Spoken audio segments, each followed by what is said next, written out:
Well, good afternoon, good evening, and good night. Thank you so much for downloading the Faith Life podcast from Discovery Fellowship Church. I'm your host, Pastor Nathan, with my co-host. He's back, Pastor Matt. What's up, guys? It is good to be back. I've missed you. Man, you've missed a lot of episodes. I missed a couple weeks. Like. Yeah, we were at summer camp last week. I did some camping with my family the week before that. Then I was there, but then I was gone even prior to that because I was in Texas visiting other family. I mean, it's summer. Summer's a little bit crazy, but it's good to be back. I think the moral of the story is don't do stuff with your family. I'm just kidding. Now, here's the thing. You went camping, and it was during one of the rainiest summers we've ever had. Dude, How was that? It was cold and rainy, and camping when it's cold and rainy is lame. So a couple years ago, we bought this like beat up old pop-up camper that we refurbished the inside of, just kind of slowly worked on it ourselves. The outside leaves much to be desired, but the inside's really cute and it works for our family. We can all sleep in there. So at least we had like coverage a little bit more. It's not quite like a tent, but our awning, like it's a little fabric awning with like tent poles that hold it up that comes out. That blew up and over the pop-up camper multiple times. So finally I was just like, we're done. We're not using that anymore. With a pop-up camper, how it fits everybody inside of it? Yeah. It feels like it's not that big, but does it really expand in size so that each much? side, so it's like 13 feet long when it's all closed up, just the camper part. Then there's like the trailer hitch tongue that makes it 17 feet long. But once you pop it up, then both sides have a slide out. One side, that slide out slides out to a king bed. The other side slides out to a queen bed. Goodness. And then the dining table folds down and becomes kind of like a twin size. And then there's some bench seating that also has like a little platform that comes out that then there's another little smaller than twins. So yeah, me and Melinda get the king bed. Typically Mason and Grady get the queen bed, and then Oliver gets the dining and Judah gets the bench seating. Wow. So yeah, it sleeps 6. It works for camping. It's better than in a tent. However, I like tents. I'm not as young as I used to be. Yeah. And even like the foam pad of a mattress thing, like I hurt. The last time we went camping, last summer, I guess it would have been. I feel like this happened. Like we bring an air mattress, like a queen size air mattress each time.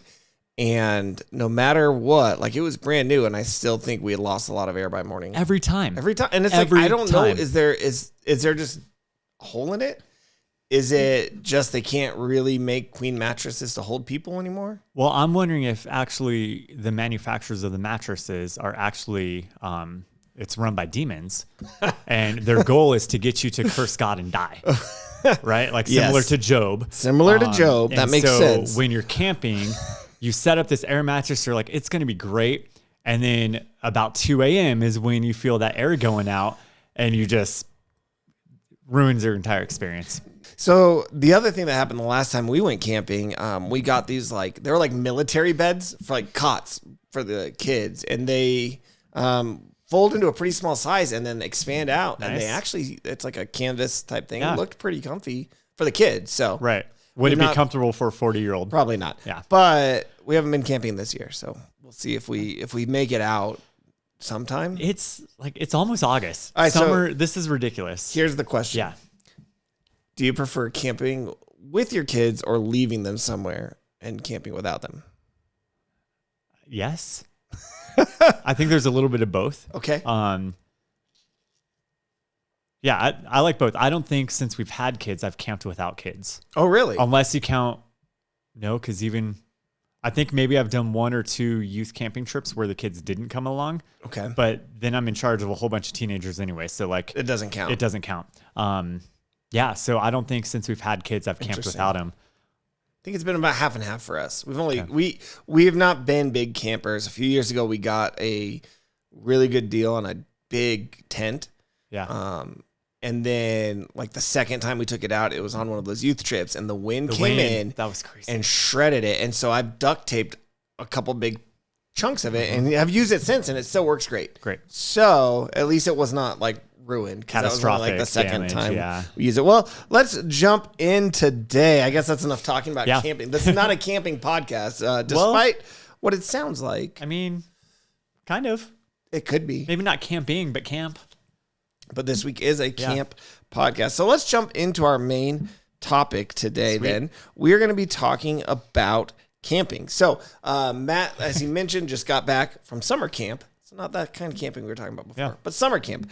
And if you remember last week at the end, we read a letter from somebody who had asked a couple questions about summer camp. So what we're going to do today is we're going to talk through those questions, talk through that as what we think of like from an like high-end view, some answers to those questions. And then we're actually going to cut to, we've got a couple of students who are just on the summer camp. And we're going to talk to them and get their feedback about what camp meant to them this year. So it should be a pretty cool episode today. But let's jump in with this question. So again, we talked about this last week, but I'll reread it again. This listener said VBS and summer camps. I thought it was interesting that they lumped those two together. Yeah. But I can see why they're going with that. Are high points in kids and teens' lives. However, they often are viewed as mountaintop experiences that can't be replicated every day. Do these experiences give kids a false perspective of what it means to be a Christian? If so, should we stop doing them? And if not, how do we as parents counter the mountaintop experience with the plain ordinary days and valley lows? Then he goes on, if they are important and helpful, why don't we have or fully encourage or even force, like we do with our kids, adults to do them? I'm not sure if there are examples in the past 5+ years, my church offering something for me to attend like those experiences. I don't think that is specific to my church, as many of my friends don't mention having them either. Why is that, and what should we do about that? So that's a lot. There's a lot here. There's a lot to unpack there. But let's jump in. So what do you think? Let's even before his first question, when he says these are kind of mountaintop experiences, what do you think about that? Like when you hear that, what do you think? Yeah. So, I mean, I grew up going to a summer camp and winter camp that was up in the mountains, and we would call them the mountaintop highs. Right. And then you have like the lows of the valley type of thing. Right. And so what would often happen is you go to camp and you are removed from your daily distractions. My chores at home are gone. My relationship with my brother is gone. My homework is gone for a little bit. Now, in today's culture, I'm not on the video games and the cell phone and all that quite as much. Matt, real quick. Yeah. I'm going to say this was the most, the way you said that sounded the most old man I've ever heard you, because you said, I'm not on the video games. The video games. I'm not on the Mario. Yep. Sorry. Continue. Call up the Google. Yeah, so I'm not doing all those things that like my daily routine typically would have. So I'm free from several normal distractions in my life. And so what then happens is when I remove distractions, I oftentimes free myself up to see, hear from, and experience God differently because those distractions are gone. So that's kind of what I view as this mountaintop experience. Is it's because we've removed a lot of distractions, and like I can't not hear from God in those situations. I mean, I'm surrounded by his beauty.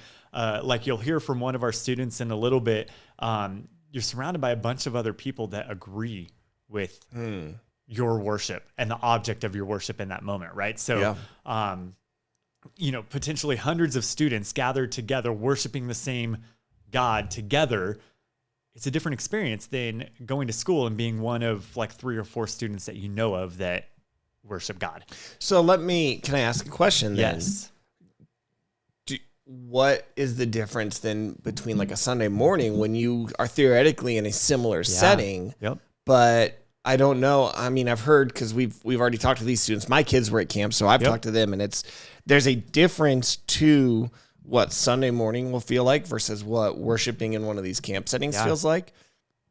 So I guess my question would be, why is there that difference? And then maybe secondly, does there need to be? Right. And I go through this every year, right? Because I go to camp with our students every year, and I see the response to the musical worship. I see the response to the messages that happen. And I think of like some of the stuff that we do like on Wednesday nights with a full band and worship music and a message that's geared towards students. And I'm like, why aren't you responding the same? And it doesn't matter who the speaker is at camp. They're not me. They're not you. Right. They're not their routine. Right. And so I think for a lot of us, Sunday mornings and Wednesday nights, it becomes part of that routine with God. And so even camp, even though it might be all the exact same songs and exact same message preached, like word for word even, it's going to be different because I've broken out of my routine from that. And so I think for Sunday mornings for our students, it is it's less of an experience. And I want to use that word very carefully because I know that might be some of the issues people have with camp type stuff. Yeah. Is like it's emotional and experiential, and it's Right. not rooted in something that will last, which I think I might disagree with. And Right. I might have some Bible to back this up in a little bit. So, Okay, good. But you have this, let's just pick on our church for a minute. Okay. I love my church. I am Okay. here for it. Okay. I want to see it grow and thrive. I want revival to come to Northern Colorado through Discovery Fellowship Church. I'm praying for that, and I am working towards that. Right? Okay, yeah. Okay.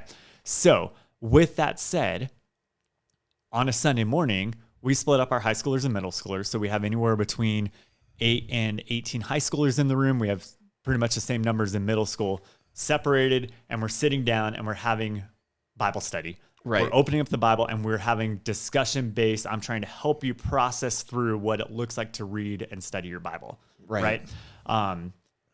Whereas at camp, you're getting a couple songs with 200 to 300 people worshiping loud alongside you. Like the decibel is cranked really high. Here's my old man moment for a minute, right? Like you feel the bass deep in your soul. And everyone is jumping and singing and worshiping. Okay. Now, there are some at camp that it is show for them, but I believe based upon conversations and what I've seen that a lot of them, it's authentic worship. Right. Okay. And then you have a message that is a lot longer than I could ever get away with here Interesting. on like a Wednesday night, right? Like it's a 35 to 45 minute message time. Wow. And the kids are engaged with it. Now, to be fair, there were a few times where I was wondering what his point was, Okay. but it connected with students, which is the whole point of that, right? Right. Like it doesn't matter my response to it. I'm Right. there for the students and to help them learn about Jesus and grow in their relationship with him. So the camp speaker, that's his goal too. He wants people to encounter Jesus Yeah.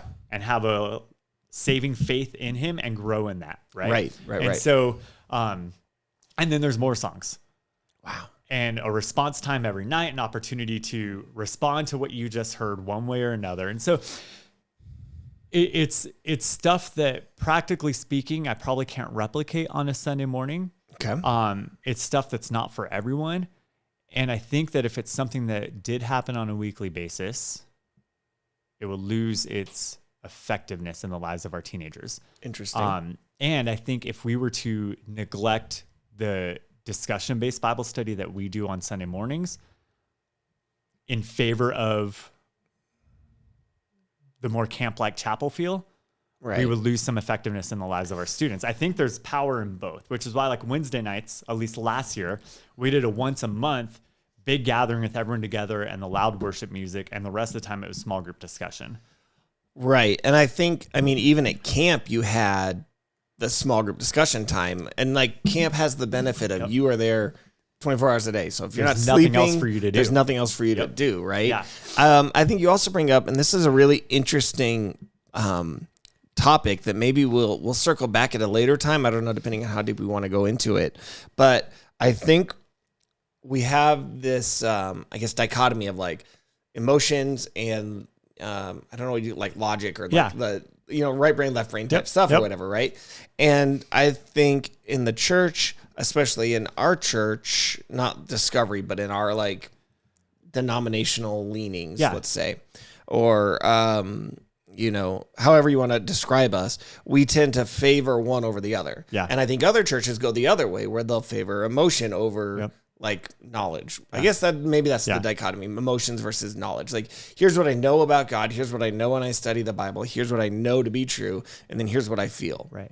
And sometimes, obviously, we've got to be careful because feelings don't dictate truth. And sometimes our feelings will mislead us. Right. And I think because we know that to be true, what we do is we almost like lower the feeling side beyond what it's biblically called. I might to even be. say sometimes we say, like, as our denominational leanings, as you're saying, that emotions are bad, so stay away from them. Right. I don't think that's biblical. No. We are designed and created with those emotions. We relate to our creator through not just logic. If it's just the head knowledge and the logic, we're missing out on actual true relationship. Right. Right. And so I think what can happen is when we talk about, well, you know, the, to use that word again, experience, right? So there was the experience of what it was like to sing and worship with all these people, and it created an emotional response.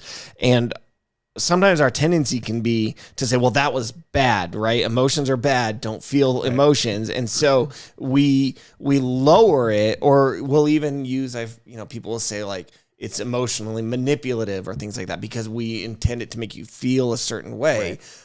But that's only, it's not emotionally manipulative and in any other way other than, yes, we want you to feel things. Yeah. And that's good. Like, we should be feeling things. Like, worshiping God should elicit an emotional response to us. Like, if you read the Psalms, which were worship songs, there were emotional responses to what God was doing. Yeah. Very deep emotion. And they weren't just all positive emotions, right? There was like sorrow and lament and joy and praising God for this. And all of this stuff is wrapped up in what it means to be a human. And so I think it's to our, what's the opposite of benefit? To our detriment. Thank you. That's what I was trying to think. It's to our detriment to negate that side of the human experience and call it Christianity.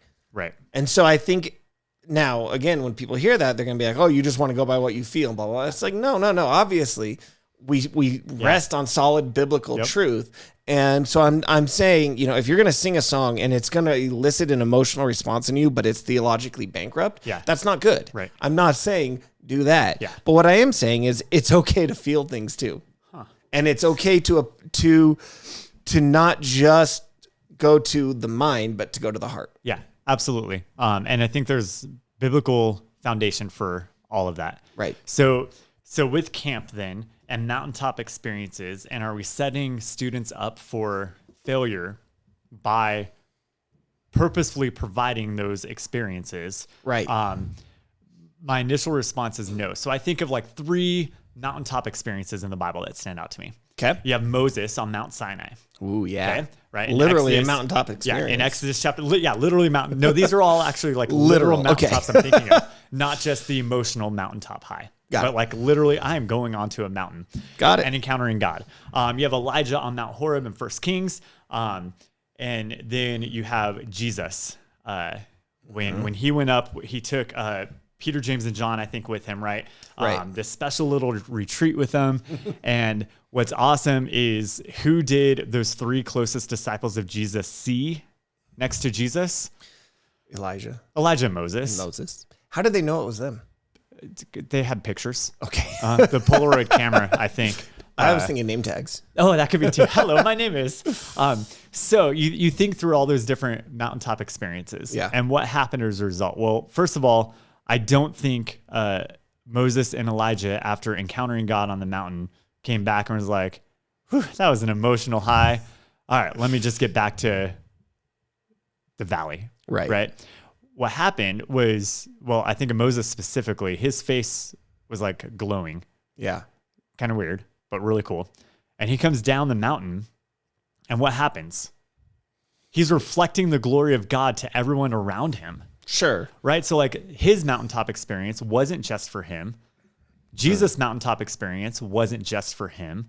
Elijah's wasn't just for him. They had an encounter with God, this mountaintop high, but as a result, other people encountered God through them as well. Interesting. And I think that's true for our students too. For a lot of them, what I see is they get on this mountaintop high and they come back excited to share their faith with others. They want to go, they want to be Christ-like to the world around them. And so others benefit as a result of their mountaintop high. And so I think there's benefit beyond the individual. It's more communal than that, I feel like. Yeah. So what do we do with that then as parents and Christian leaders and in church? They come back like that. I think one tendency might be to be like, oh, well, that's not realistic to say that way. And we almost like create the valley. Yeah. And that's probably not good. But what do you think we should be doing about that in order to not necessarily keep up on a mountain high at all times? Because it's not, Christian life is not always at the highest, but like build up and maybe create more space for that excitement and for that passion to be used for something. Yeah. So we know that Christianity is not all the mountaintop highs. I mean, in the Psalms, it's even though I walk through the valley of the shadow of death, right? Like, so there's highs and there's lows, there's mountains, there's valleys.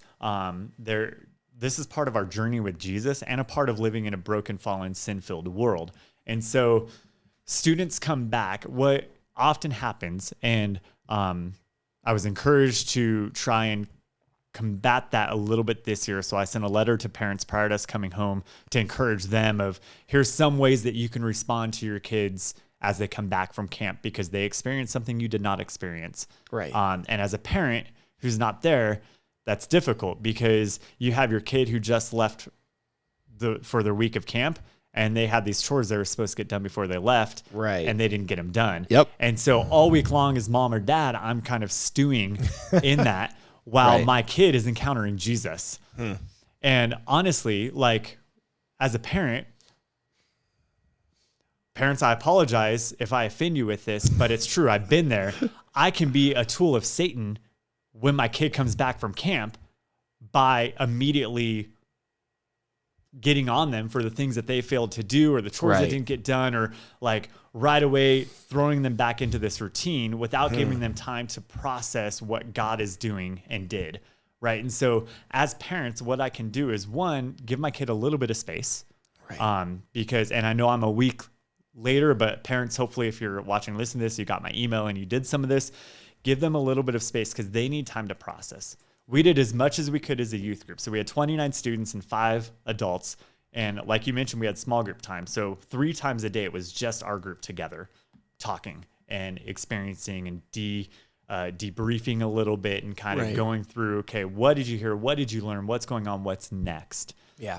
So your child has already had a chance to process that. And I think most camps are like that. Most youth pastors are going to try and do that with their students and help them process it. And so give them a little bit of space. And there's several different types of questions you can ask. But I think the key is I need to do what I can not to help them slip back into that routine. Right. I'm not saying that they shouldn't go back to doing their homework or go back to their job or go back to texting their friends or even playing the video games, right? I'm not saying don't do any of that. What I'm saying is as a parent now, I start asking some of these questions slowly. I don't want to bombard my kid because I was a teenager. And I know that if my parents ask me too many questions, I'm throwing the wall up. Because I'm like, you're now prying, you're invading my space. You're just trying to get all the latest gossip out of me or whatever it might be, right? That was never my parents' intention, I'm sure. That was my perception as a teenager. For sure. So a couple questions here and there. Hey, tell me one thing that stood out to you at camp. Yeah. Let that be the question of the day. Hey, what's one thing that like you didn't really enjoy about camp? Now, you process that with them, right? You're not just asking that question, then, they talk, and you move on and be like, oh, man, how about the Rockies? No, you help them process that. Hey, were there any decisions that you made this year? What did God teach you? Yeah. What do you think your next steps are? That's great. Right? So instead of me as dad saying, all right, here's your next step, that's not... The Bible talks about teaching a man to fish versus fishing for them. Me telling my kid what their next step is, I'm fishing for them. Sure. I'm not setting them up for a success in their faith journey. Okay. Man, hey, Mason, Grady, Oliver, I had 3 of my kids at camp this year. It was crazy. It is crazy. What's your next step? Like, what do you think God wants from you now? Help them process through that. And then it doesn't just stop this week or next month. Right. In like 2 months.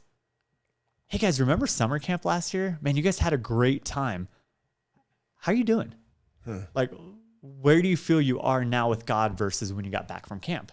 Because then as a parent, I have the chance to encourage their faith journey because it's theirs. It can't be mine, right? I have to encourage them in their journey with Jesus because they're the only ones who can surrender their life to Jesus. I can't surrender their heart.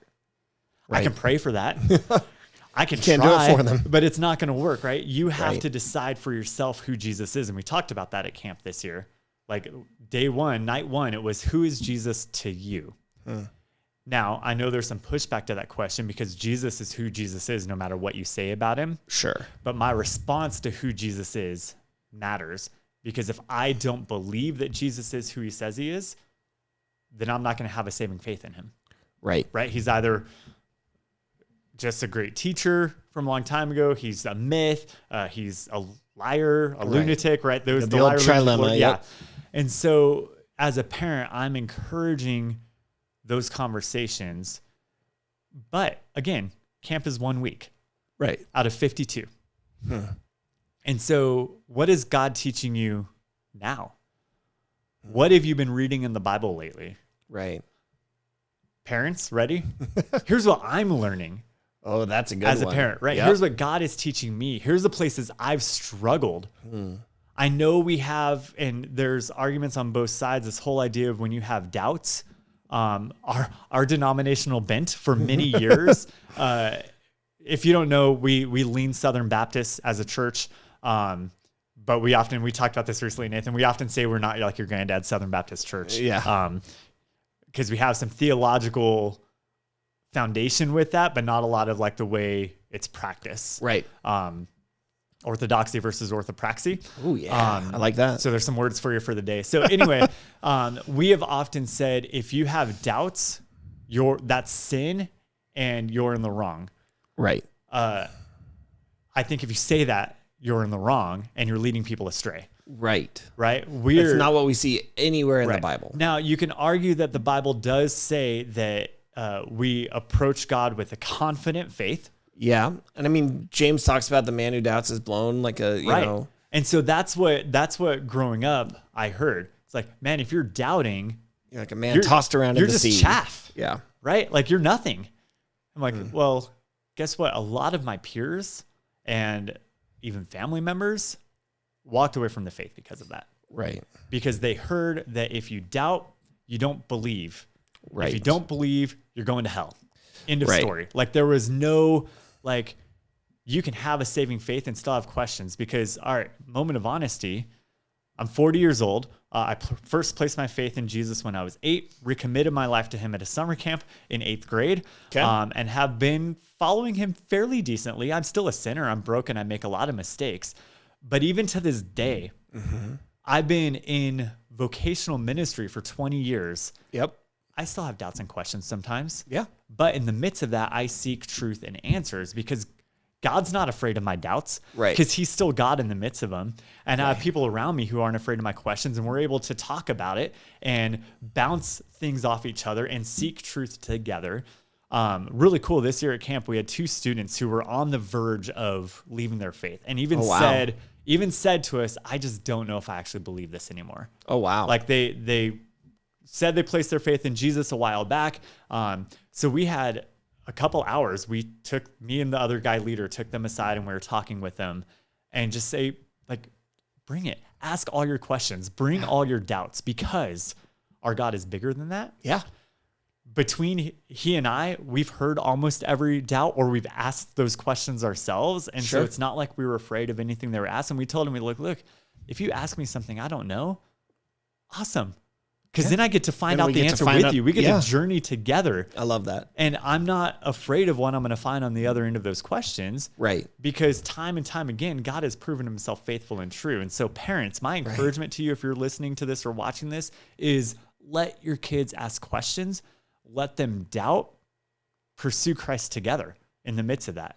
Yeah. Because there's arguments and they're getting told from many different sources. And we heard this a lot from our students this week that, well, people at school immediately think that they're just idiots because of their faith in Jesus. It's like, if you believe in that, then you're dumb and I want nothing to do with you. Right? So they're getting this bombardment. Media says that Christians were the ones that are wrong. We're the bigots. We're the terrible people. We're ignorant. Right? It's check your brains at the door if you want to believe in Jesus type of thing. But that's just not true. Because science points to God. Yeah. Archaeology points to God. Yeah. History points to God, right? Everything, time and time again, when I've like tried to be like, okay, I'm going to prove God wrong. Right. We don't. Nope. It doesn't. It hasn't work. happened. It hasn't worked, right? And so every question your student has, God's still true and remains in the midst of it. And so our goal as parents is we want to help our students, and this was the word of the week, be rooted in their faith, right? So that means they were planted. A seed was planted at one point. It's watered. These are conversations, daily conversations we're having, not just a week experience at camp with our students. Daily conversations, praying for them. Roots start to grow. That root encounters a rock. But because they're continuing to grow and they have that place where they're being watered, right? If we're using this analogy, those roots will push the rock out of the way and keep going deep, right? And so my encouragement in the midst of these questions of, is this even important, right? Are we giving kids a false perspective of what it means to be a Christian? No, I don't think we are, because I think we see in the Bible these highs and lows on this journey. I want to do everything I can to give my students as many highs as possible and to walk alongside them in their lows, right? And so parents, I know that's what you want too. We want to give our kids as many of those high points in their faith journey, but we can't give up on them. We can't be afraid of the valleys because they will come. In fact, maybe even right now while you're listening to this, your kid already a week later after camp is in a valley again because they encountered just the junk of this world. But God remains faithful in the midst of it all. And so that's the answer to should we still provide this for our kids? So before we turn it over to some of those students to hear what they had to say, the last thing I wanted to ask, the second part of this question, if it is good, it is important, it is helpful, why don't we do this for everybody? Why do we just send kids there? And why don't we provide opportunities for adults and things like that? Yep. What do you think? I think, okay, I'm gonna get in people's space a little bit here, okay? Okay, let's hear it. I'm excited. I think as we get older, we grow stagnant in our faith because we've been doing it for so long. We think, oh, we've been there, done that. We think, again, kind of the history of our denomination, emotions are bad. And so I experienced that in my childlike faith, but now that I'm an adult, I need grown-up faith stuff. And honestly, I think the church as a whole, and our person who wrote in said it's not just our church, it's friends from other churches. He knows that they're not getting this type of experience. We've neglected to provide opportunities for mountaintop highs for our adults. I know our women do a women's retreat every year. We've done some men's retreats here at Discovery in the past, but it's been a hot minute. I know for me, when I go to youth summer camp as an old man, I'm experiencing mountaintop highs a lot of times. I'm also experiencing some tough stuff because now I'm not dealing with, that's the wrong word. I'm walking alongside of 29 students and they're hurt, because what often happens at camp is it gives us that safe space to talk about these things, to confess these things, to confront them head on for maybe the first time. And so dealing with a lot of students hurt, you carry that a little. Yeah. But I still feel like even in the midst of all that, I'm on a mountaintop high because it's passionate worship with several hundred people multiple times a day, not just once a week.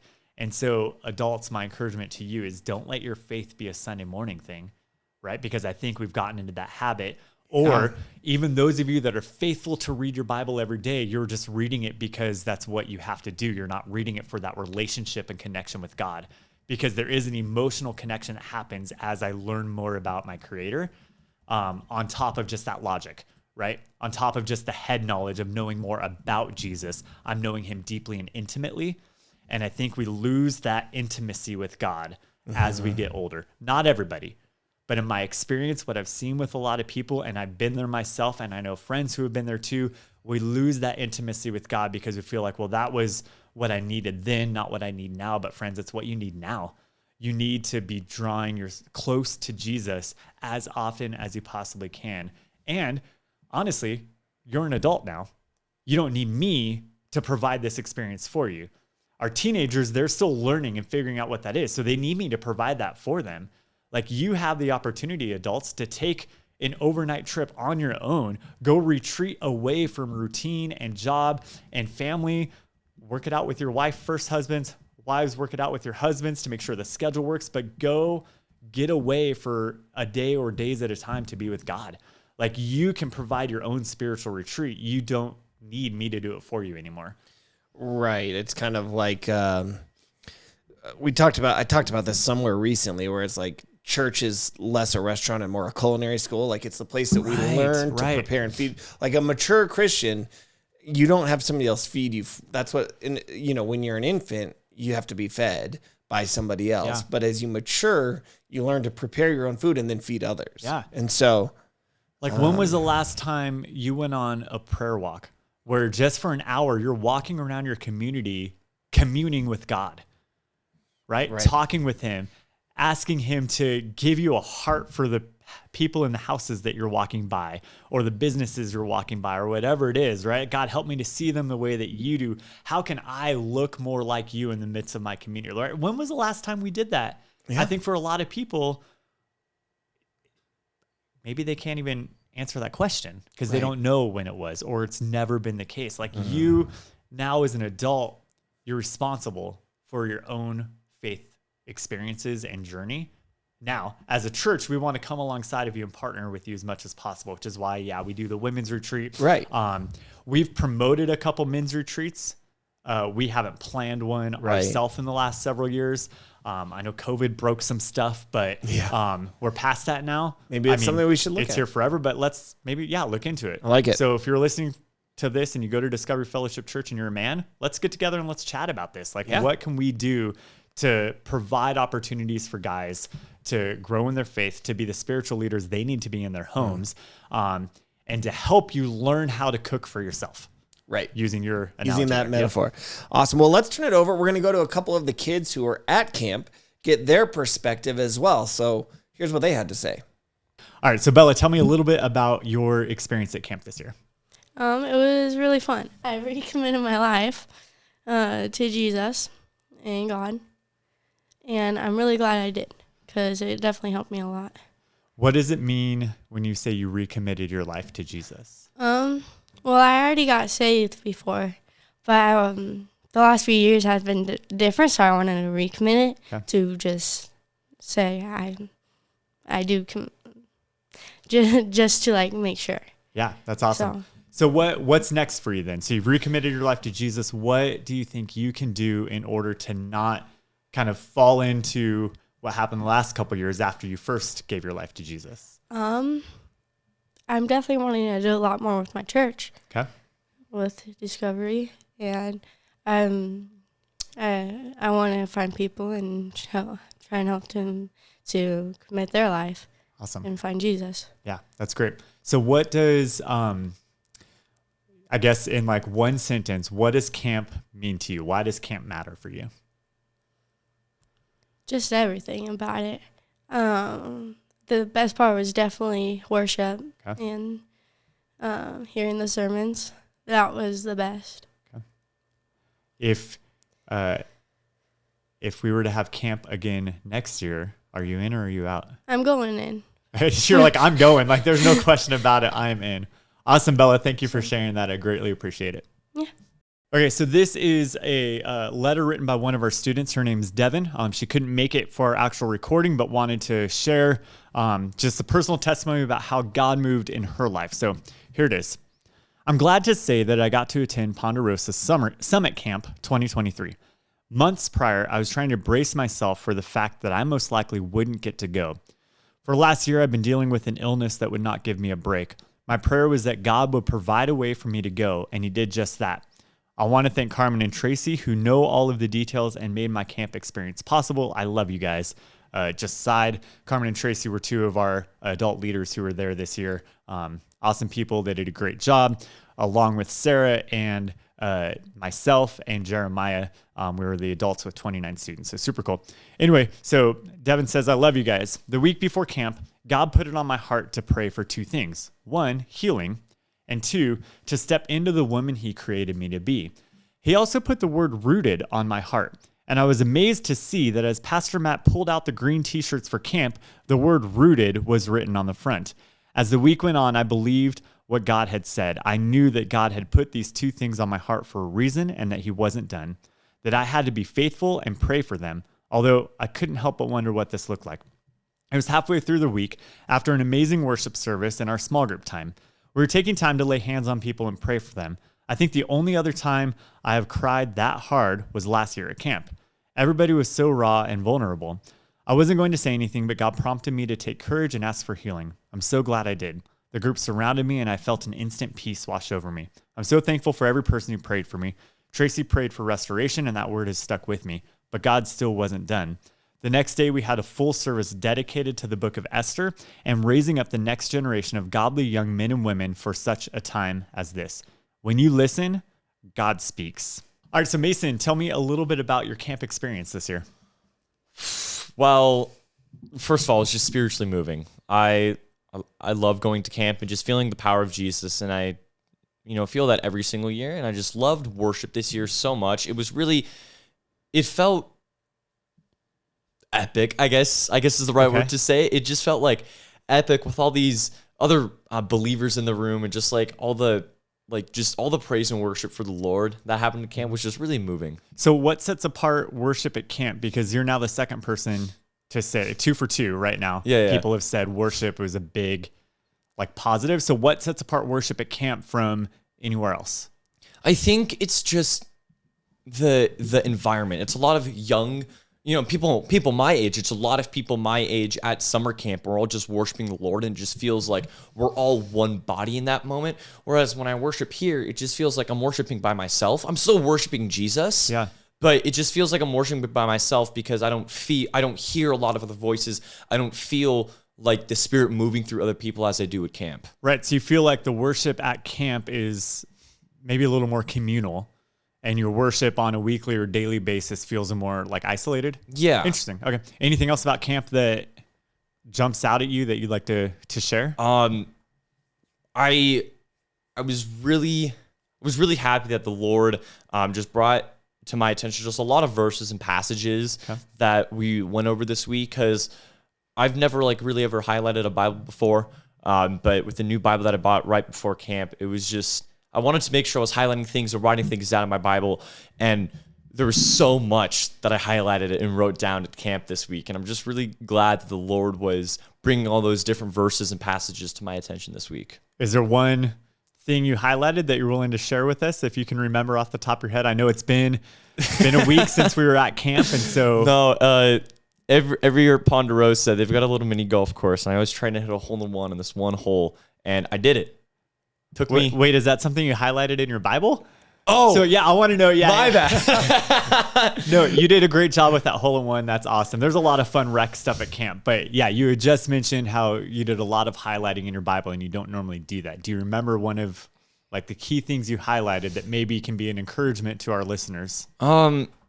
I don't think I remember any of the verses off the top of my head. I would have to go through and look everything. Okay. But I don't know if anybody else mentioned this, but the key memory verse that we were looking at this week was Colossians 2:6-7. I don't have the whole thing memorized, but essentially paraphrasing, it's be rooted in the Lord is essentially just the whole message, just to have your faith rooted in the Lord. And I think that's just a really key message for any believer, young or old, new in the faith or has been in the faith for many years. I feel like it's just a really key and important message to hold on to. Awesome. So if we were to go back to camp next year, are you in or out? Oh, I'm in for sure. Okay. And I know I'm a senior this year, so I'd technically be out of the age range. But I would next love year to just... would be your last year that you can go as a student, because it's through graduated high school. So that summer you can still go. Okay, yeah. So totally in next year. Cool. Thanks for sharing, Mason. Appreciate it. Thank you. It's really cool to hear those stories, to hear what they had to say, to hear that letter from one of our students who couldn't be here to film. But yeah, let us know what you thought. You can email podcast@dfchurch.com with your questions, your concerns, your topics to have us write in. Again, that's podcast@dfchurch.com. But as we close out today, we're going to go real quick. Yeah, can I give some encouragement? Here's why I do camp beyond the things we already said. Okay. You heard from 3 of our students of the 29 that went, but at our camp, 4 students decided that they wanted to take their faith public through baptism. We had 4 first-time decisions, surrendering their life to Jesus for the first time. We had 3 students who said they feel God calling them to vocational ministry. We had 4 recommitments. So they felt like, and you heard that from one of our students, where they felt like they had placed their faith in Jesus, but they weren't really following him well. And so they've rededicated their lives. And then those 2 students I talked about who were on the verge of like just giving up on it because of the doubts and no one being willing to talk with them, are also 2 who said, all right, I'm all in for Jesus. That's awesome. Like, this makes sense to me. So, man, that's why I do camp. Yeah. Because God is still at work. He is moving in the lives of our teenagers. And honestly, this is the generation that's going to bring revival to our world. Like, I believe that with everything in my being, because they're sick of kind of the way that church has been for the last several years, where it's been kind of like this country club type of mentality, and it's us against them. And if you're not one of us, I don't want you here. Our students see that is not the God of the Bible. That's not what Jesus wants from them. They have a heart and a burden for their lost friends. And so I think we're going to see something awesome come from this generation. I love that. That's awesome. Well, before we go today, of course, we've got to do my favorite AI segment, where Ask the AI Anything. Now, fun fact, this week we're trying a different one. We're not using ChatGPT. I'm using one called Claude. Oh, he's French. He's French. Okay. Claude. And in keeping with our theme of the episode, I asked it to give me the top 10 biblical destination or stories that would make good church summer camp destinations. Sweet. Now, Okay. it interpreted this to be like you would theme your actual summer camp as this story. Okay, like our theme this year was rooted. So this is going to be... Right. Not that we would actually be like, if we were a bunch of a youth group in, 2000 BC. Right, this doing is where camp we on would- Mount Sinai. Right, right. Okay, Mount Horeb. Yeah, okay. All right, so see what you think of this. Yep. These top 10. Number 10, that said heavenly water slides. Set up slip and slides with angel and cloud decorations for a glimpse of paradise. Oh, that's so good. This is... This feels VBS-ish. Yeah, that's what I was going to say. This almost feels more And- like these would be great VBS And I themes, love it. But I'm here for it. Yeah. Okay. Yep. Number 9, the Loaves and Fishes Cafe. Have kids feed the multitudes by providing meals to homeless shelters. I like that. Just That's like a general good service opportunity. opportunity. Yep.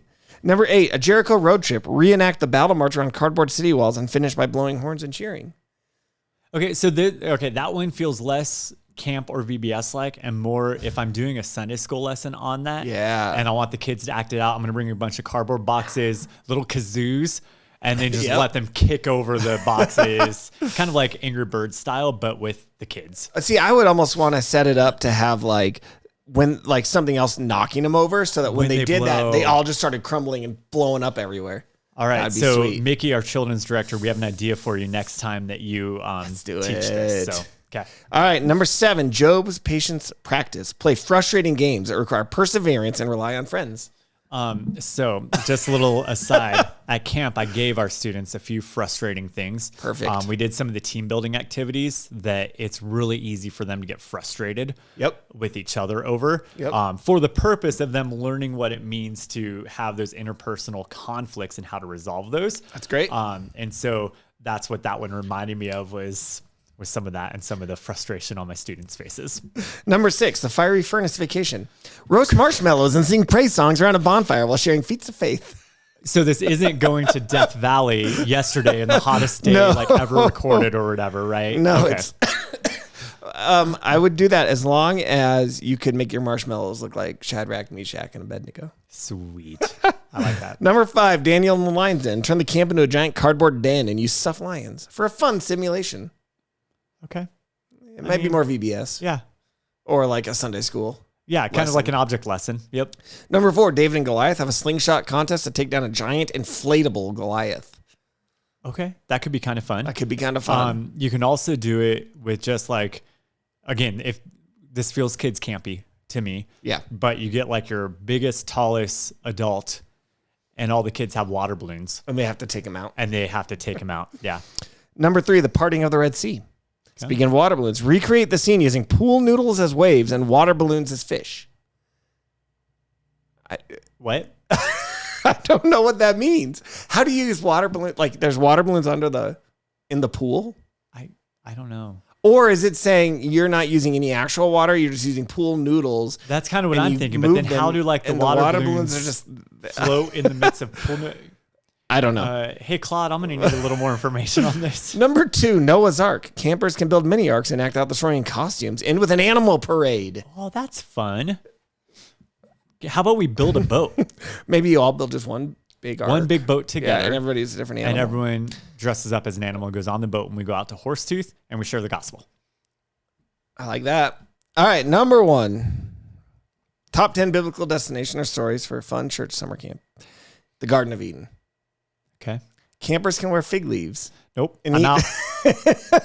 and eat fruit while playing Don't Touch the Tree. Claude, you games. lose. Why don't you want fig leaf costumes for everybody? You know, there's just something culturally here in Northern Colorado that I'm just going to frown upon that one. That's funny. Yeah. Well, that's our show for today. Again, if you have want to let us know things we can ask AI, topics you'd like us to discuss, email podcast@dfchurch.com. And take a minute, if you haven't done so already, leave us a 5-star review on Apple Podcasts, Spotify, YouTube, wherever you watch this. Leave us a review, like this video if you're on YouTube. Just let us know that you saw it and maybe recommend it to a friend as well. Just as a reminder, episode 50 is coming up. This was episode 46 today. Episode 50 is coming up. We're going to have a special guest. Brady Shearer of Pro Church Tools will be joining us. So please email us, podcast@dfchurch. I'm so sorry, guys. podcast@dfchurch.com. Let us know any questions that you want us to ask Brady Shearer specifically. And if you don't know who that is, go look up Brady Shearer or Pro Church Tools. And we will see you next week. Bye, guys.